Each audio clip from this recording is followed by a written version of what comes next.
Hello friends. तो आज हम स्टार्ट करते हैं जो हमारी क्लास है ईडीएम फ्रेजेस की। स्पेशली सीएचएसएल के लिए ये क्लास जो है वो जो ऐसे एसएससी के सभी एग्जाम्स के लिए यूज़फुल है।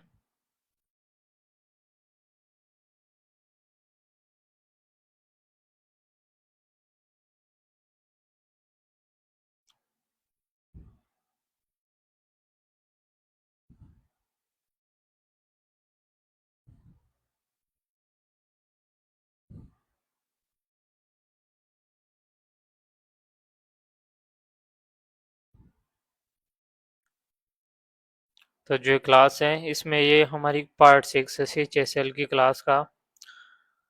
तो इसमें हम देखेंगे जो क्वेश्चन नंबर 126 से लेके 150 तक के जो पीवाईक्यू क्वेश्चंस पूछे हुए हैं।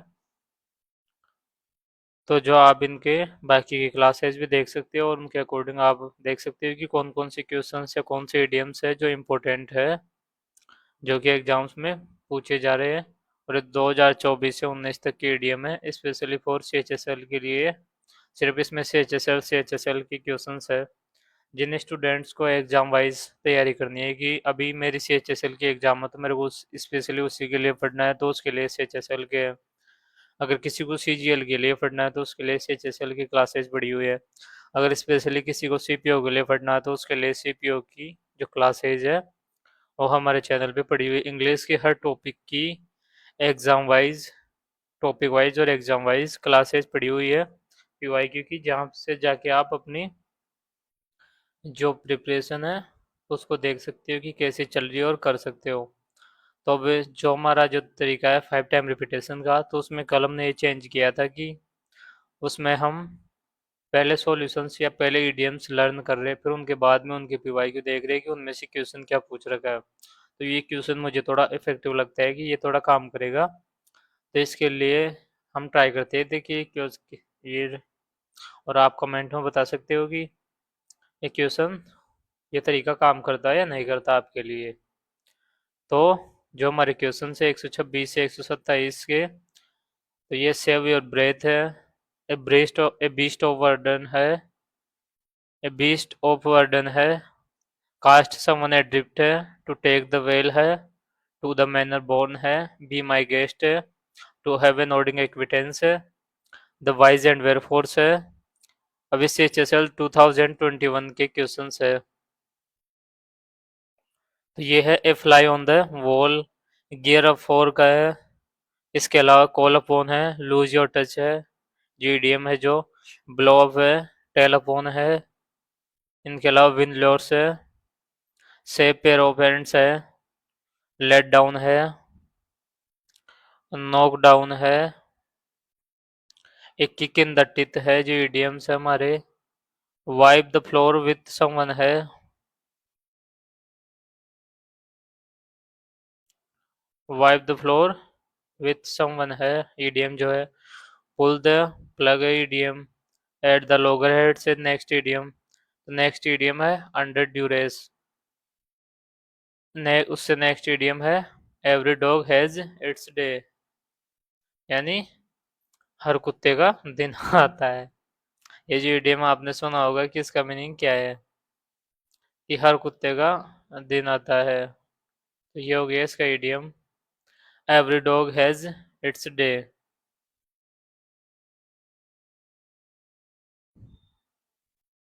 यानी हर किसी का टाइम आता है।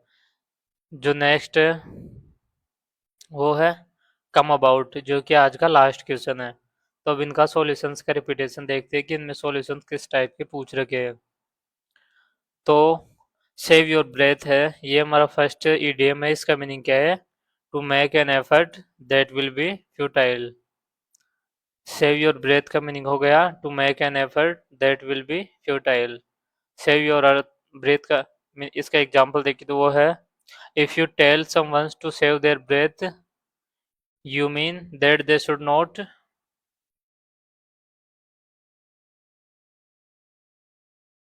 to make an effort that will be futile. You mean that they should not bother saying something because you will not agree to it or you do not want to hear it।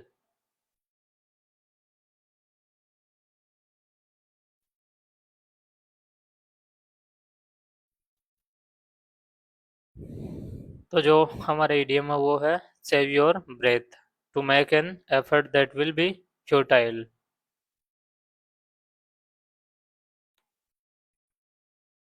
कि यानी आपने कोई effort किया लेकिन उसका कोई result ना निकला हो। सेव योर ब्रेथ का मीनिंग कि आप उसने अपनी सांस को सेव कर लिया। तो जो नेक्स्ट वो है ए बीस्ट ऑफ बर्डन। तो जो बीस्ट ऑफ बर्डन है उसका मीनिंग क्या होगा?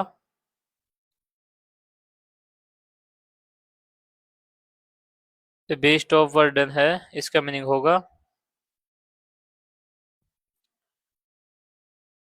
N animal that carries luggage.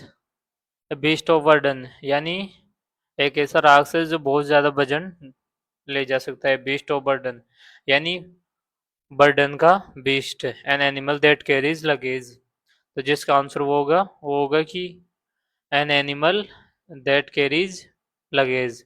Beast of burden का मीनिंग होगा N animal that carries luggage.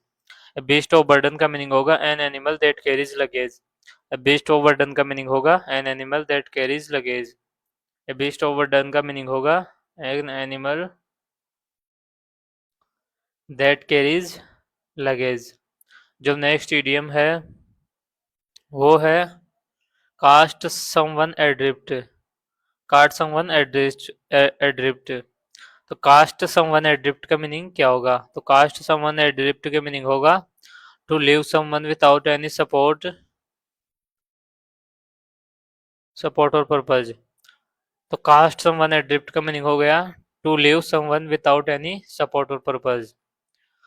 तो जो कास्ट समवन एड्रिफ्ट का मीनिंग हो गया टू लीव समवन यानी किसी को बिना किसी सपोर्ट और पर्पज के छोड़ देना। कास्ट समवन एड्रिफ्ट का मीनिंग हो गया to leave someone without any support और पर्पज। कास्ट समवन एड्रिफ्ट का मीनिंग हो गया to leave someone without any support और पर्पज। कास्ट समवन एड्रिफ्ट का मीनिंग हो गया to leave someone without any support और purpose. His parents cut her adrift after they found drugs in his room. To take the wheel। To take the wheel जो next idiom है वो है to take the wheel। To take the wheel का meaning हो गया to become a nun। तो जो idiom है वो क्या है? To take the wheel। तो to take the wheel का मीनिंग क्या हो गया? To become a nun। To take the wheel का मीनिंग क्या हो गया? To become a nun यानी कोई साधु बन गया हो। To take the wheel का मीनिंग हो गया to become a nun। To take the wheel का मीनिंग क्या हो गया? To become a nun। To take the veil का मीनिंग क्या हो गया? To become a nun. अब जो नेक्स्ट इडियम है वो है टू द मैनर बोर्न। यानी जिस तरीके से कोई बोर्न हुआ है उस तरीके से, या जो ओरिजिनली जो किसी तरीके से हुआ है वो उसी तरीके से होगा। तो टू द मैनर बोर्न का मीनिंग होगा to do something as though it is coming naturally. To the manner born का मीनिंग होगा to do something as though it is coming naturally.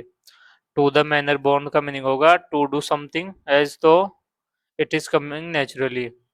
कि किसी काम को ऐसे करना है कि जैसे वो नेचुरली आ रहा हो।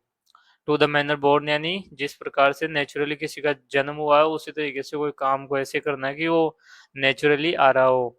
तो टू द मैनर बोर्न का मीनिंग क्या हो गया? To do something as though it is coming naturally. To the manner born यानी कोई काम ऐसे करना है कि वो नेचुरली हो रहा हो।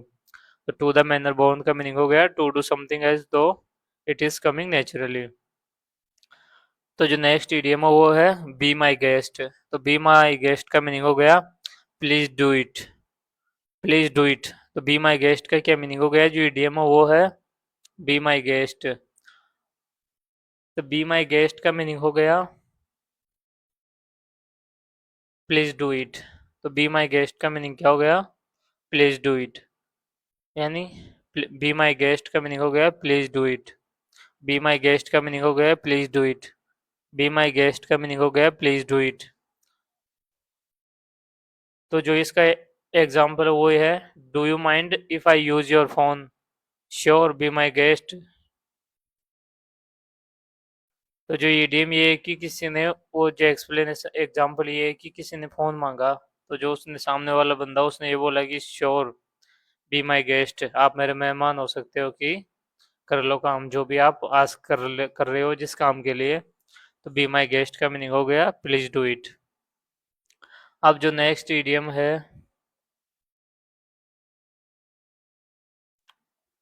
वो है to have a nodding acquaintance. तो जो नेक्स्ट वो है to have a nodding acquaintance. To have a nodding acquaintance है, इसका मीनिंग क्या हो गया? तो इसका मीनिंग है नो समबडी, यानी किसी को जानना। To have a nodding acquaintance का मीनिंग हो गया समथिंग स्लाइटली, यानी नो समबडी।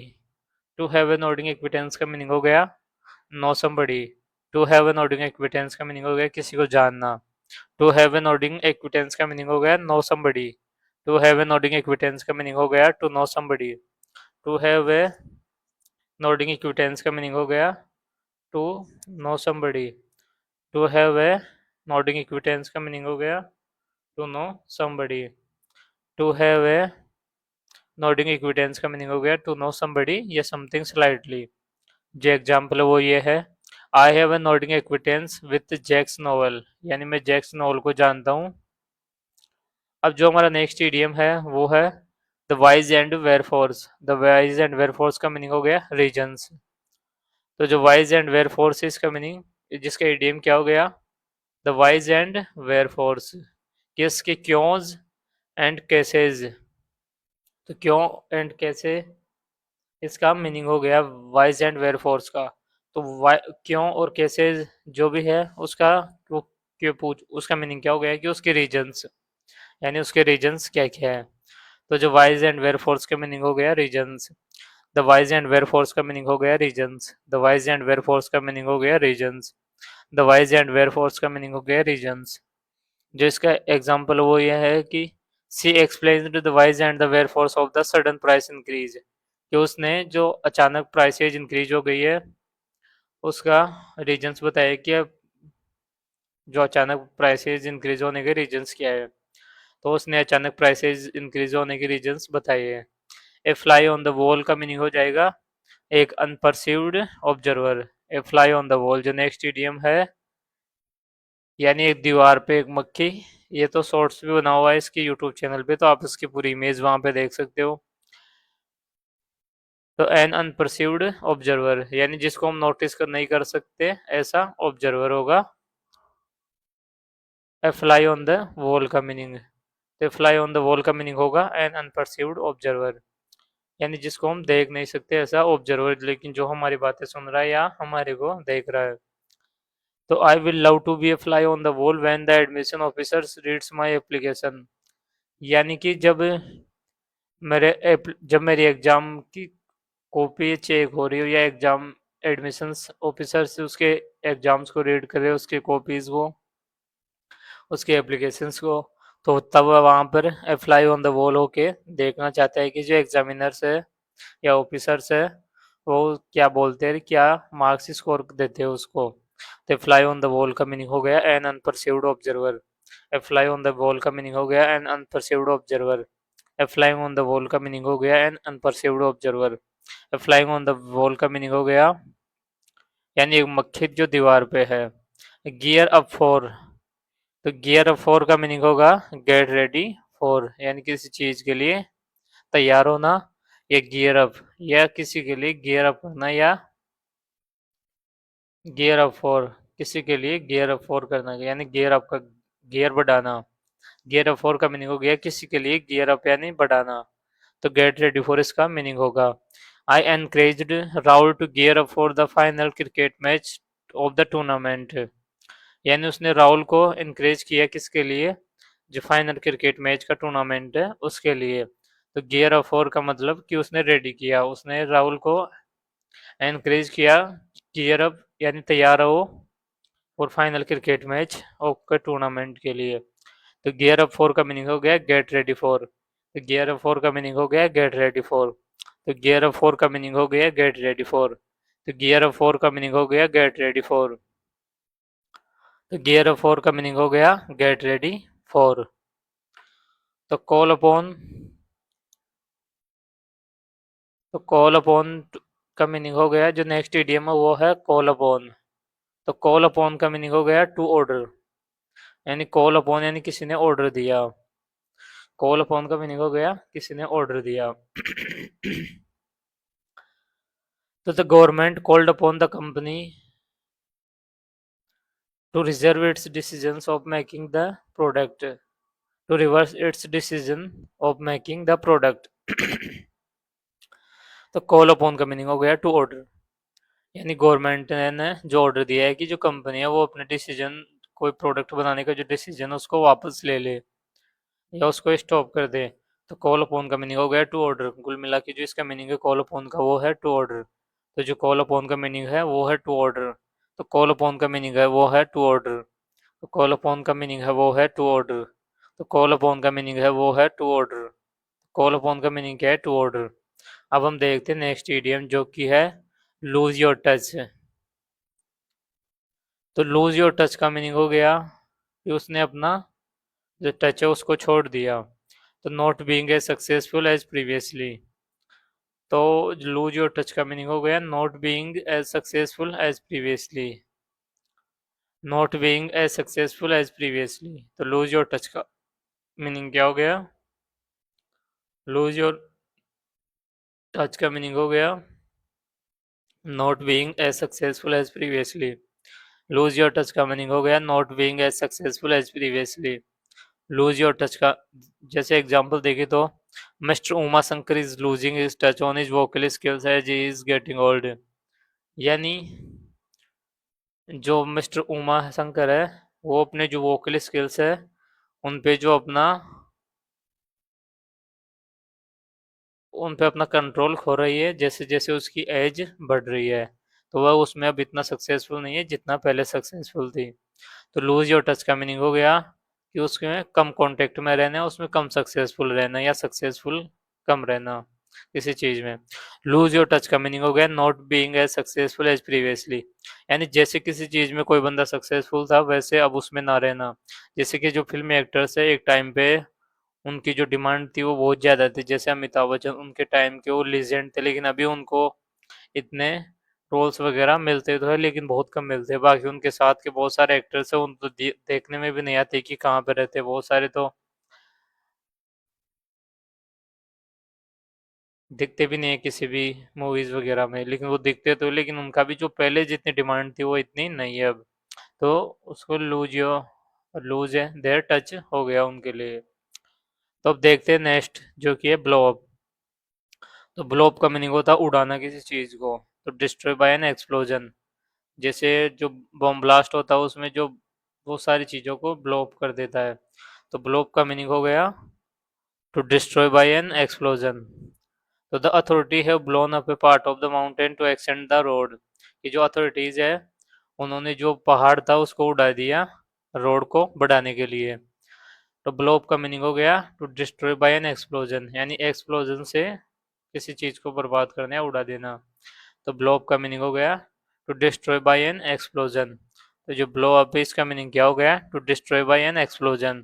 तो ब्लो अप का मीनिंग क्या हो गया? To destroy by an explosion. तो ब्लो अप का मीनिंग क्या हो गया? To destroy by an explosion. अब देखते हैं जो नेक्स्ट क्वेश्चन है, नेक्स्ट इडियम है 139 जो कि है टेल अपॉन। तो टेल अपॉन का मीनिंग हो गया टू अफेक्ट एडवर्सली, यानी the last stage of cancer is started telling upon my father's health. यानी जो लास्ट स्टेज ऑफ कैंसर है वो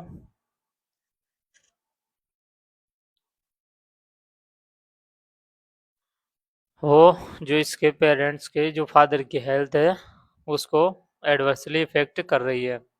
टेलिंग अपॉन या टेल अपॉन जो है वो हो गया कि to affect adversely. Tell upon का मीनिंग हो गया टू अफेक्ट एडवर्सली, यानी एडवर्सली अफेक्ट करना किसी चीज को। टेल अपॉन का मीनिंग हो गया टू अफेक्ट एडवर्सली। तो टेल अपॉन का मीनिंग हो गया टू अफेक्ट एडवर्सली। तो टेलीफोन का मीनिंग हो गया टू अफेक्ट एडवर्सरली। तो टेलीफोन का मीनिंग क्या हो गया? To affect adversely. तो टेल अपॉन का मीनिंग क्या हो गया? To affect adversely. अब जो नेक्स्ट इडियम है वो है विन लोर्स। विन लोर्स का मीनिंग हो गया to gain honour. Win laurels का मीनिंग हो गया टू गेन हॉनर्स, यानी किसी को सम्मान पाना। Kunal is hard working boy so he will surely win lores in life. यानी कुणाल वो बहुत ही ज़्यादा हार्ड वर्किंग बॉय है, तो इसलिए वो लाइफ में सम्मान पाएगा। तो विन लोर्स का मीनिंग हो गया टू गेन हॉनर। तो विन लोर्स का मीनिंग क्या हो गया? To gain honour. तो विन लोर्स का मीनिंग क्या हो गया? To gain honour. तो विन लॉर्ड्स का मीनिंग क्या हो गया? To gain honour. तो विन लॉर्ड्स का मीनिंग क्या हो गया? To gain honour. जो नेक्स्ट है वो है सेव पेयर ऑफ हैंड्स। यानी जो सेव पेयर्स ऑफ हैंड है, तो इसका मीनिंग क्या होगा? तो जो सेव पेयर्स ऑफ हैंड है, इसका मीनिंग होगा a person who can be trusted to do something efficiently. यानी किसी काम को किसी पर्सन को दे तो हम उस पर पूरा भरोसा कर सकते हैं कि वो उस काम को एफिशिएंटली कर पाएगा, क्योंकि सेव पेयर्स ऑफ हैंड यानी जो किसी के डायरेक्ट मीनिंग इसका ये हो गया है कि जो सुरक्षित हाथों में है कोई काम अपना, जो काम हम दिए है वो। तो सेफ पेरेंट्स का मीनिंग हो गया a person who can be trusted to do something efficiently. Safe pairs of hands का मीनिंग हो गया a person who can be trusted to do something efficiently. Safe pairs of hands का meaning हो गया a person who can be trusted to do something efficiently. Safe pairs of hands का meaning हो गया a person who can be trusted to do something efficiently. तो जो safe pairs of hand है उसका मीनिंग क्या हो गया? A person who can be trusted to do something efficiently. तो अब जो नेक्स्ट इडियम है वो है लेट डाउन। तो लेट डाउन का मीनिंग हो गया टू फेल। तो लेट डाउन का मीनिंग क्या हो गया? To fail. तो जिसके एग्जाम्पल वो है Naved got a little fewer marks in the examination but he could not let them down completely. कि जो नेव्ड है उसने थोड़े कम मार्क्स हासिल किए लेकिन वो फेल होने से बच गया। तो लेट देम डाउन से बच गया, वो लेट डाउन से बच गया यानी फेल होने से बच गया। उसने मार्क्स कम स्कोर किए लेकिन वो फेल होने से बच गया। तो लेट डाउन का मीनिंग क्या हो गया? To fail. लेट डाउन का मीनिंग क्या हो गया? To fail. लेट डाउन का मीनिंग क्या हो गया? To fail. तो लेट डाउन का मीनिंग क्या हो गया? To fail. अब हम देखते हैं जो नेक्स्ट ईडीएम है वो, जिन जो कि नेक्स्ट ईडीएम है वो है नॉकडाउन। तो जो नॉकडाउन है नेक्स्ट ईडीएम, उसका मीनिंग हो गया टू डिमोलिश। नॉकडाउन यानी किसी चीज को गिरा देना, टू डिमोलिश। तो जो illegally constructed building was knocked down by the authorities. यानी जो इलीगल जो बिल्डिंग बनी हुई थी कंस्ट्रक्शन की, उसको जो अथॉरिटीज थी उसने गिरा दिया है या डिमोलिश या ध्वस्त कर दिया है। तो नॉक डाउन का मीनिंग हो गया टू डिमोलिश या ध्वस्त करना। तो नॉक डाउन का मीनिंग क्या हो गया? To demolish. नॉक डाउन का मीनिंग क्या हो गया? To demolish. तो नॉक डाउन का मीनिंग क्या हो गया? To demolish. तो जो नेक्स्ट इडियम है वो है a kick in the teeth. यानी दांतों पे लात पड़ना। जो ये इडियम है इसका मीनिंग हो गया कि ए किक इन द टीथ। एक किक इन द टीथ का मीनिंग हो गया ग्रेट डिसअपॉइंटमेंट। यानी किसी को बड़ी निराशा हाथ लगना कहीं से। एक किक इन द टीथ। जैसे कि मान लो किसी ने कोई प्रपोजल सेंड किया है अपने अपोजिट जेंडर पार्टनर को, उसमें मेल और फीमेल दोनों हो सकते हैं। तो मान लो आपको ये बोलेगी बुरी तरीके से किसी की बेइज्जती कर दे, कि जहाँ पे उसको ये लग रहा था कि अपना काम तो हो ही जाएगा अपोजिट जेंडर में। जैसे कि मेल को फीमेल से हो सकता है या फिर फीमेल को मेल से हो सकता है, इसमें दोनों है। तो वहां से उसको एक किक इन द टिथ मिले या एक किक इन द टिथ पड़े उसको। तो ये हो गया ग्रेट डिसअपॉइंटमेंट। यानी कि उसको एक बहुत बड़ी निराशा लगी, जो उसको लग रहा था कि अपना काम तो हो ही जाएगा, अपन तो हीरो है अपने एरिया के या अपन हीरोइन है अपने एरिया की। तो किक इन द टिथ का मीनिंग क्या हो गया? एक ग्रेट डिसअपॉइंटमेंट। तो किक इन द टिथ का मीनिंग क्या हो गया? एक ग्रेट डिसअपॉइंटमेंट। एक किक इन द टिथ का मीनिंग क्या हो गया? एक ग्रेट डिसअपॉइंटमेंट यानी बड़ी निराशा। एक किक इन द टिथ का मीनिंग हो गया यानी दांतों पे लात पड़ना। A great disappointment. तो अब जो नए देखते हैं वो नेक्स्ट इडियम है, वो है wipe the floor with someone to defeat someone. इसमें तो डायरेक्ट सॉल्यूशन ही दे रखा है। तो Prithviraj Chauhan wiped the floor with Mohammad Ghori in the first battle of Tarain. तो wiped the floor with Mohammad Ghori in the first battle of Tarain. तो वाइप द जो फ्लोर है, तो ये तो हमारा ईडीएम हो गया। तो जो wipe the floor with someone to, और जो इसका आंसर हो गया वो हो गया टू डिफीट समवन।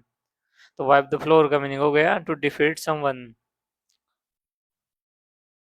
तो वाइप द फ्लोर का मीनिंग क्या हो गया? To defeat someone. तो वाइप द फ्लोर का मीनिंग क्या हो गया? To defeat someone. ओहो हो। तो वाइप द फ्लोर यानी उसने उसको wipe the floor defeat someone. Wipe the floor with someone का मीनिंग हो गया किसी ने किसी को बुरी तरीके से हरा दिया, या टू डिफीट समवन।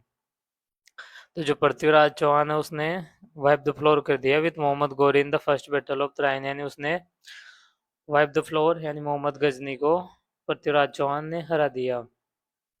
तो अब देखते हैं जो नेक्स्ट ईडीएम है उसको, जो कि है पुल द प्लग। तो पुल द प्लग का मीनिंग तो आप जानते हो, जैसे कि पुल द प्लग यानी प्लग को खींचना या प्लग को पुश करना। प्लग को खींचना, जैसे कि मान लो हमारा जो मोबाइल है वो चार्जर में लगा हुआ है, तो हम पुल द प्लग कर देंगे उसको, चार्जर से बाहर निकालेंगे तो जो चार्जर है वो स्टॉप हो जाएगा ऑन ऑफ होने, या फुल होने के बाद में हम उसको पुल द प्लग कर सकते हैं। तो the network pull the plug on the show after 3 weeks, यानी जो शो था उसको पुल द प्लग, तो एडीएम हो गया और इसका आंसर हो गया एंड समथिंग। तो जो नेटवर्क था उसको एंड कर दिया आफ्टर 3 वीक्स के बाद में, यानी कोई शो चल रहा था टीवी पे, उसको 3 वीक्स के बाद में पुल द प्लग कर दिया। तो पुल द प्लग का मीनिंग होता है टू एंड समथिंग। तो पुल द प्लग का मीनिंग होता है टू एंड समथिंग। तो पुल द प्लग का मीनिंग क्या होता है? To end something. तो पुल द प्लग का मीनिंग क्या होता है? To end something. Pull the plug का मीनिंग क्या होता है? To end something. तो पुल द प्लग का मीनिंग क्या होता है? To end something. अब हम देखते हैं नेक्स्ट ईडीएम है जो कि है एट लॉगरहेड्स। यानी एट लॉगरहेड्स का मीनिंग हो गया यानी किसी के सहमत न होना या डिसएग्रीइंग विथ, यानी किसी के साथ सहमत ना होना। डिसएग्री डिसएग्रीइंग यानी किसी से सहमत नहीं होना। तो डिसएग्रीइंग का मीनिंग हो गया किसी के साथ यानी डिसएग्री होना। एग्री का मीनिंग तो सहमत होता है, डिसएग्री का मीनिंग होता है जिस सहमत ना होना।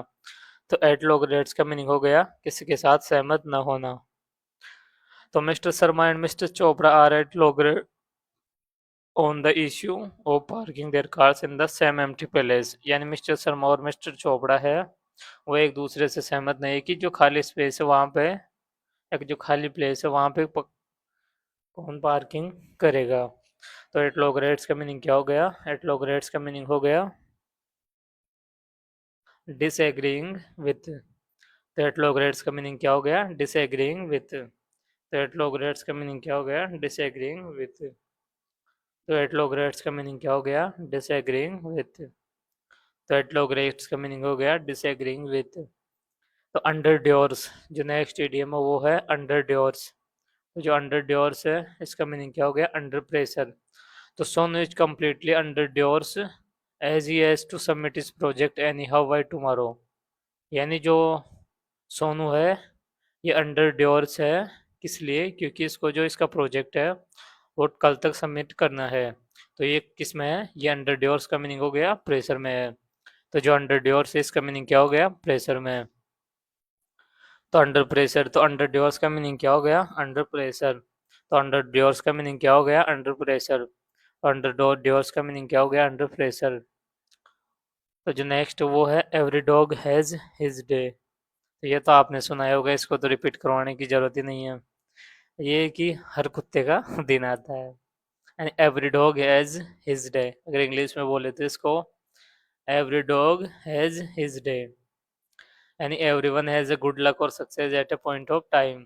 तो Suraj has waited a long time nearly 5 years for success but every dog has its day, यानी वो सूरज वो बहुत टाइम से वेट कर रहा था लेकिन अब जाके वो सक्सेस हुआ है, यानी अब उसका टाइम आया है। तो every dog has his day, यानी हर डॉगी का टाइम आता है, यानी हर डॉगी का अंडर ड्यूरेस का मीनिंग हो गया हर कुत्ते का टाइम आता है। क्या हो गया? Every dog has its time, ओहो every dog has his day, every dog has his day का मीनिंग हो गया हर कुत्ते का दिन होता है। इसका मीनिंग नहीं, ये तो इसका हिंदी ट्रांसलेशन है जो नॉर्मली हम बातों में करते हैं या बोलते हैं, जैसे हम बोलचाल की भाषा में। तो जो नेक्स्ट वो है कम अबाउट, यानी कम अबाउट यानी कुछ होने वाला है। टू हैपन, यानी कम अबाउट यानी फ्यूचर, अभी कुछ होने वाला है। टू हैपन, तो कम अबाउट का मीनिंग हो गया जैसे my dream job offer finally came yesterday, यानी उसका जो ड्रीम जॉब ऑफर था वो कल आ चुका है या वो होने वाला है। तो कम अबाउट का मीनिंग हो गया टू हैपन। तो कम अबाउट का मीनिंग क्या हो गया? To happen.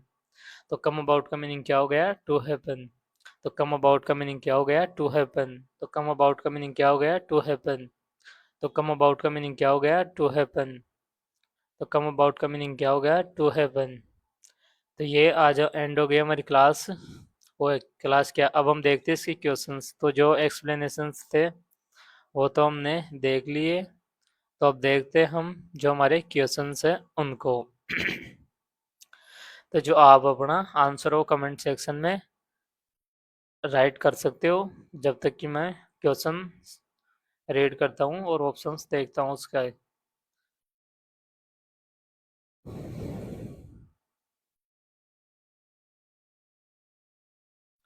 तो जो फर्स्ट क्वेश्चन है वो है सेव योर ब्रेथ। तो सेव योर ब्रेथ, तो सेव योर ब्रेथ का मीनिंग क्या होगा? जो चार ऑप्शन है उनमें से आप कमेंट में अपना आंसर टाइप कर सकते हो। ऐसे हर क्वेश्चन का आंसर आप कमेंट में टाइप कर सकते हो। एक जो सेकंड है वो है a beast of burden. A beast of burden का मीनिंग क्या होगा? तो बीस्ट ऑफ वर्डन का मीनिंग क्या होगा? तो सेव योर ब्रेथ का मीनिंग होगा टू बी रिसेंटफुल नहीं होगा, टू वर्क हार्ड नहीं होगा, save your breath to hold one's anger नहीं होगा। तो वैसे ही ए बीस्ट ऑफ वर्डन है, इसका मीनिंग लाइबिलिटी नहीं होगा, ए वोलेंट मैन नहीं होगा, a person who works hardly नहीं होगा। तो जो इसका आंसर होगा सेव योर ब्रेथ, इसका आंसर होगा to make an effort that will futile, यानी to make an effort that will futile, यानी कि to make an effort that will futile. अब जो नेक्स्ट है बीस्ट ऑफ वर्डन, इसका मीनिंग क्या होगा? A animal that carries luggage, an animal that carries luggage, यानी an animal that carries luggage. अब देखते हैं हम जो नेक्स्ट क्वेश्चन है वो,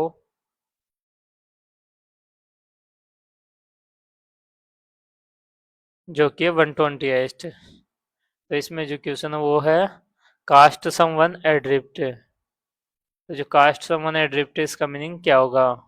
तो टेक द वेल का मीनिंग क्या होगा?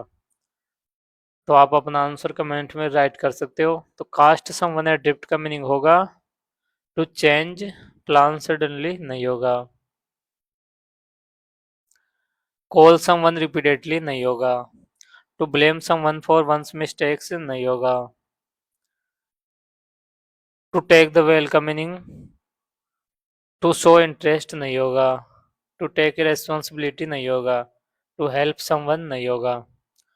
तो जो आंसर होगा कास्ट समवन एड्रिफ्ट, उसका मीनिंग होगा to leave someone without any support और purpose, to leave someone without any support और पर्पज।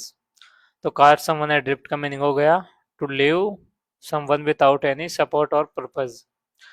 अब जो next to take the veil, तो टू टेक द वेल का मीनिंग होगा टू बिकम ए नन। क्या होगा? टू बिकम है नन। तो टू बिकम ए नन होगा, वो होगा जो नेक्स्ट आंसर हो उसका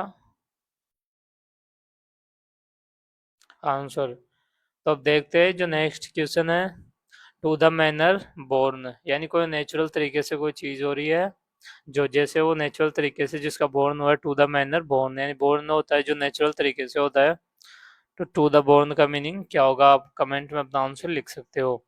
तो बी माई गेस्ट जो नेक्स्ट ईडियम है, उसका आंसर आप कमेंट में लिख सकते हो। तो टू द मैनर बोर्न का meaning to give a right to someone नहीं होगा, टू बी सोफिस्टिकेटेड नहीं होगा, टू हैव हाई मैनर्स नहीं होगा, टू द मैनर बोर्न का। तो जो नेक्स्ट है बी माई गेस्ट है, तो इसका जो आंसर है वो जिस ईडीएम का जो मीनिंग है वो कम विथ मी नहीं होगा, बी विथ मी नहीं होगा, स्टॉप डोंट गो एड नहीं होगा। तो बी माई गेस्ट का मीनिंग होगा, आपने अब तक कमेंट में लिख दिया होगा कि प्लीज डू इट। तो बी माई गेस्ट का मीनिंग क्या हो गया, प्लीज डू इट। तो बी माई गेस्ट का मीनिंग क्या हो गया, प्लीज डू इट। तो अब हम देखते हैं नेक्स्ट, और जो to take the manner born का मीनिंग क्या हो गया, to do something as though it is coming naturally. तो to do something as though it is coming naturally. तो अब देखते हैं नेक्स्ट क्वेश्चन जो कि है question number 132, to have a nodding acquaintance. To have a nodding acquaintance, जो next idiom हमारा वो है to have a nodding acquaintance, जो कि है 132 क्वेश्चन, और ये 23 में पूछा हुआ क्वेश्चन है। The whys and wherefores हमारा नेक्स्ट ईडियम है, जो ये 23 में पूछा हुआ है ये भी। तो आप अपना आंसर कमेंट में लिख सकते हो दोनों क्वेश्चंस का। तो to have an ordinary acquaintance, तो इसका मीनिंग क्या होगा, to have nothing in common, इसका मीनिंग नहीं होगा। To neglect all the parent parameters, ये भी इसका आंसर नहीं होगा। To have a great experience, ये भी इसका आंसर नहीं होगा। The whys and wherefores का मीनिंग क्या होगा, तो रेफरेंसेज इसका मीनिंग नहीं होगा, सर्कमस्टेंसेज नहीं होगा, रिक्वायरमेंट्स इसका मीनिंग नहीं होगा। तो जो इनके मीनिंग्स होंगे वो होंगे, to have a nodding acquaintance का मीनिंग होगा नो समबडी या समथिंग स्लाइटली, नो समबडी या समथिंग स्लाइटली। और the whys and wherefores का मीनिंग होगा reasons, the whys and wherefores का मीनिंग होगा reasons, the whys and wherefores का मीनिंग होगा रीजंस। अब देखते हैं हमारा नेक्स्ट क्वेश्चन जो कि 21 की क्वेश्चंस है, 22 की क्वेश्चन से, इसमें यहाँ पे ये मिस्टेक है कि इसमें 21 डाल रखा है यहाँ पे।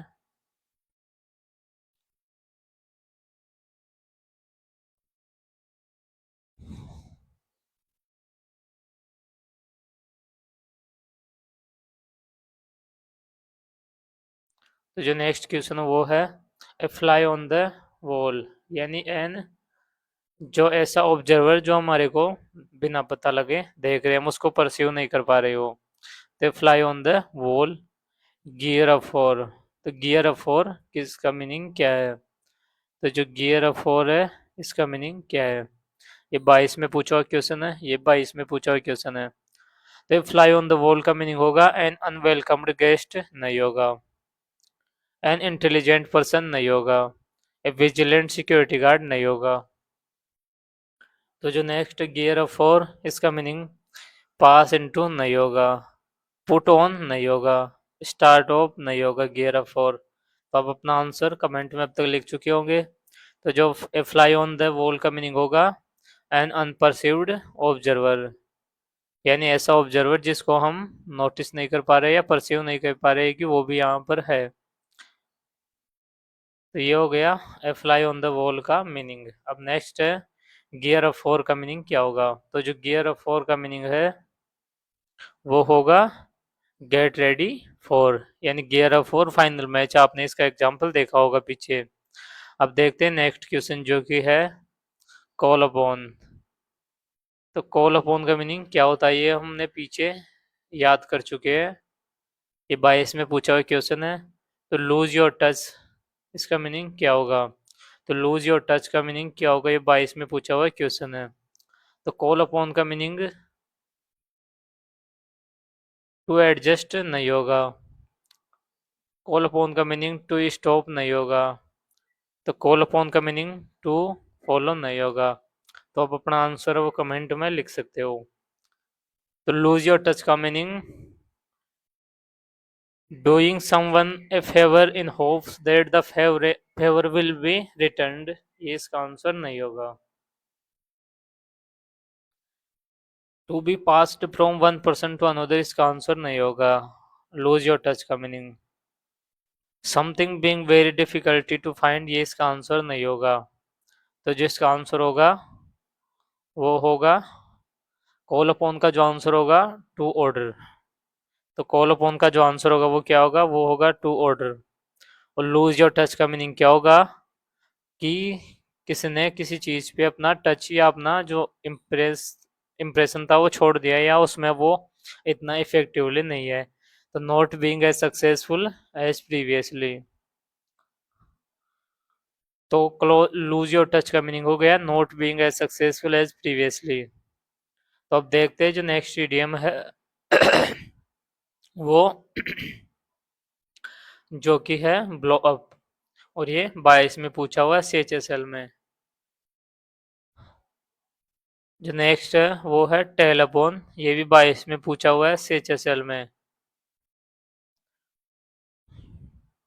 ये 24 को पूछा हुआ है, ये 25 को पूछा हुआ है, 25/5/2025 को, 22 को। तो ब्लोप का मीनिंग क्या हो गया, तो जो ब्लोप का मतलब होता है उड़ाना या किसी को डिस्ट्रॉय करना। तो टू स्टैंड अपराइट नहीं होगा, टू लिव अप ग्रेटली नहीं होगा, टू सफिक्स नहीं होगा। तो टू स्ट्राइक हार्ड का मीनिंग और टेल अपॉन का मीनिंग टू स्ट्राइक हार्ड नहीं होगा, टू एडवाइज समवन नहीं होगा, to write down something, to write down नहीं होगा। तो जो ब्लोन अप का मीनिंग क्या हो गया, ब्लो अप का मीनिंग हो जाएगा to destroy by an explosion. तो ब्लो अप का मीनिंग क्या हो जाएगा, to destroy by an explosion. तो टेल अपॉन का मीनिंग क्या होगा, तो टेल अपॉन का मीनिंग होगा टू इफेक्ट एडवर्सली। तो टेल अपॉन का मीनिंग क्या होगा, टेल अपॉन का मीनिंग होगा टू इफेक्ट एडवर्सली। तो टेल अपॉन का मीनिंग क्या होगा, टू इफेक्ट एडवर्सली। अब देखते हैं नेक्स्ट क्वेश्चन जो कि है 140 क्वेश्चन नंबर। तो 140 क्वेश्चन नंबर है, इसमें क्या हो गया, विन लॉस। विन लॉस का मीनिंग हो गया, ये 22 में पूछा हुआ है 26 तारीख को CHSL में। तो विन लॉस का मीनिंग टू पनिश नहीं होगा। तो सेफ एयर्स ऑफ हैंड्स का मीनिंग हो गया है किसी को सुरक्षित हाथों में कोई काम देना। ये 22 में पूछा हुआ है 26 को। ये आफ्टरनून की शिफ्ट में, ये इवनिंग की शिफ्ट में पूछा हुआ है। और CHSL का क्वेश्चन है जो कि हम स्पेशली अभी CHSL की क्वेश्चन देख रहे हैं। तो सेफ पेयर्स ऑफ हैंड का मीनिंग मिस अपॉर्चुनिटी नहीं होगा। Speak rashly without thinking carefully नहीं होगा। ए सीक्रेट और हिडन एजेंडा एडवांटेज नहीं होगा। तो विन लॉस का मीनिंग टू चेंज नहीं होगा, टू बी डिस्यूज नहीं होगा। तो जो विन लॉस का मीनिंग होगा वो होगा टू गेन हॉनर। तो विन लॉस का मीनिंग क्या हो गया, टू गेन हॉनर्स। तो सेव पेयर ऑफ हैंड्स का मीनिंग क्या हो गया, सेव पेयर ऑफ हैंड्स का मीनिंग हो गया a person who can be trusted to do something efficiently. अब हम देखते हैं नेक्स्ट इडियम जो कि है 142। तो लेट डाउन है नेक्स्ट इडियम जो CHSL का इडियम है। इवनिंग में पूछा हुआ है, 22 में पूछा हुआ है, 26/5 को पूछा हुआ है क्वेश्चन है CHSL का। तो लेट डाउन का मीनिंग क्या होगा, जो नेक्स्ट वो है नॉक डाउन। तो जो नॉक डाउन है इसका मीनिंग क्या होगा, तो नॉक डाउन का मीनिंग होगा, ये 22 का क्वेश्चन है, CHSL का पूछा हुआ क्वेश्चन है। और आफ्टरनून में पूछा हुआ 27 को, या 26 को पूछा हुआ है, 27 को। तो नॉकडाउन का मीनिंग होगा टू डिमोलिश। टू सक्सीड नहीं होगा, टू एक्सेप्ट नहीं होगा, टू रीडू नहीं होगा। तो लेट डाउन का मीनिंग टू हायर नहीं होगा, टू केयर अबाउट नहीं होगा, टू नर्स नहीं होगा। तो लेट डाउन का मीनिंग होगा टू फेल। तो लेट डाउन का मीनिंग क्या हो गया? To fail. तो लेट डाउन का मीनिंग क्या हो गया? To fail. तो नॉक डाउन का मीनिंग क्या हो गया? To demolish. तो नॉक डाउन का मीनिंग क्या हो गया? To demolish. अब हम देखते हैं नेक्स्ट इडियम है a kick in the teeth. A kick in the teeth का मीनिंग क्या हो गया? ए किक इन द टिथ का मीनिंग हो गया, ये 22 में पूछा हुआ क्वेश्चन है और CHSL का क्वेश्चन है। Next, wipe the floor with someone. तो एक किक इन द टिथ का मीनिंग एल्कोहल कंजप्शन नहीं होगा। दांतों में दर्द, टूथ टी टूथ ची नहीं होगा।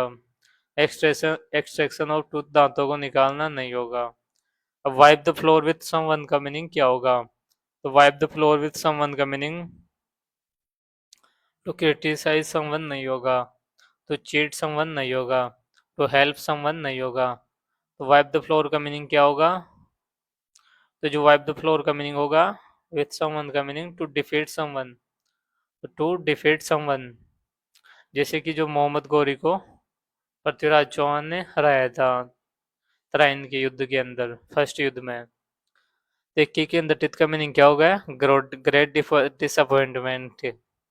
तो ये तो आपको याद होगा कि इसमें क्या होता है कि जैसे आप अपोजिट जेंडर में प्रपोजल भेजते हो और आपको लगता है कि आप तो एक्टर एक्ट्रेस है जो अपने एरिया के, लेकिन वहां सामने से आपको ग- दांतों पे लात पड़ती है, एक किक इन द टिथ मिलती है, वहां से आपको इतने सारे नो मिलते हैं एक साथ ही, नो नो नो की लिस्ट मिलती है आपको।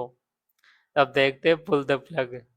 पुल द प्लग का मीनिंग क्या हो गया? जैसे कि चार्जर हटाना अपने प्लग से, तो उसका मीनिंग क्या हो जाएगा? To end something.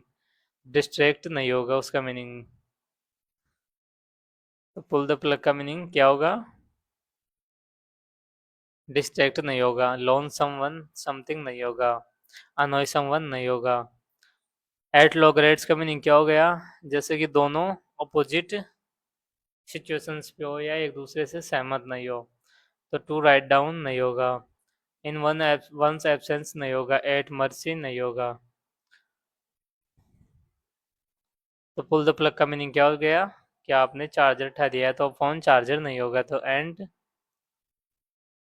समथिंग, ये याद करने के लिए इसका जो मीनिंग मैं बता रहा हूँ वो। तो एट लॉगरेट्स का मीनिंग होगा बी डिसएग्रीइंग विथ, यानी किसी से सहमत ना होना। Disagreeing with. अब हम देखते हैं नेक्स्ट क्वेश्चन जो कि है अंडर ड्योर्स। अंडर ड्योर्स का मतलब कि इसका जो इडियम था वो ये था कि उसको टुमारो जो फाइल है वो सबमिट करनी है, तो वो अंडर ड्योर्स में है, यानी अंडर प्रेशर्स में है। तो every dog has is day, तो इसको तो मैं बता ही चुका हूँ कि हर कुत्ते का दिन आता है, जैसे कि हर कुत्ते का दिन आएगा। Every dog has his day. Very nice. तो हिज का मीनिंग हो गया every one has good luck और success in a life point of time. तो every dog is treated well, इसका मीनिंग नहीं होगा। डॉग्स आर फेथफुल एनिमल नहीं होगा। Celebration of dogs as a man best friend नहीं होगा। अंडर शेल्टर नहीं होगा। अंडर कंफ्यूजन नहीं होगा। अंडर सपोर्ट नहीं होगा। अब हम देखते हैं आज का जो लास्ट क्वेश्चन है वो, और इसी के साथ में करते हैं अपनी क्लास को एंड। और ऐसे ही मज़ेदार इम्पोर्टेंट PYQ आपको देखना हो तो आप हमारी क्लास को देख सकते हो डेली। और जो आज का लास्ट क्वेश्चन है वो है कम अबाउट। तो कम अबाउट का मीनिंग होता है टू डिड्यूस नहीं होता, टू सपोर्ट नहीं होता, टू एक्सप्लोर नहीं होता। तो जो कम अबाउट का मीनिंग होता है वो होता है टू हैपन, यानी किसी चीज का होना। ये किसका? 22 का क्वेश्चन है। तो मिलते हैं हमारी नेक्स्ट क्लास में जो कि होगी PYQ CHSL EDHEMS,